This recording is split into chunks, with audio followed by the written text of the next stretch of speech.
Ce qui m'affole aujourd'hui, c'est que j'avais listé un nombre d'erreurs pensant qu'ils avaient tout commis, mais il y a encore des erreurs qu'ils continuent de commettre.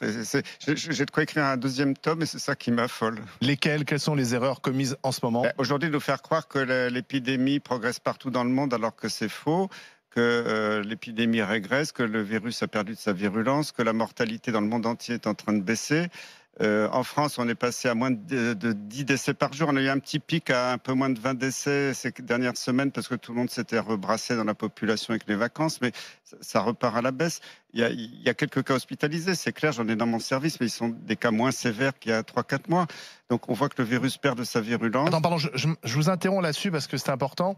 Le virus perd de sa virulence. Oui. Est-ce qu'aujourd'hui c'est démontré ça scientifiquement? Il y a des scientifiques qui ont montré que le génome, c'est les acides nucléiques qui composent le virus. Ils ont perdu certaines souches de virus ont perdu une partie de ce génome et du coup il a l'air d'être moins virulent.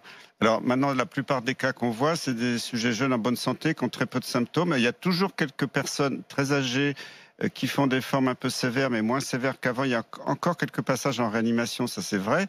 Mais à moins de 10 décès par jour en France, c'est pas plus que n'importe quel virus respiratoire chaque année. Et là, on est en train de confiner tous les Français. C'est pas un vrai confinement avoué, mais on peut plus sortir dans la rue sans un masque. Moi, je suis venu sur mon scooter avec mon casque intégral. Il fallait presque que j'ai le masque sous le casque intégral. On est en plein délire. C'est un délire, c'est un délire. Ah, pour moi, c'est un grand délire, mais qui est instrumenté, parce que c'est pas par qui?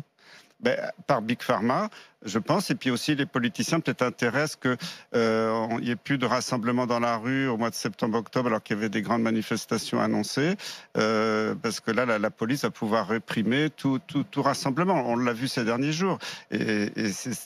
Tout ça est instrumentalisé. Vous savez quoi? On va tout de suite vous dire, vous êtes complotiste, professeur Perron. Moi, je m'en moque, parce que les gens qui disent que je suis complotiste, c'est les gens qui n'ont pas d'argument contre moi. Vous savez, on a dit que dans mon livre, j'avais diffamé, que j'avais été contre code de déontologie. J'ai jamais diffamé, j'ai fait aucune affirmation non déontologique. Et d'ailleurs, j'ai aucune attaque.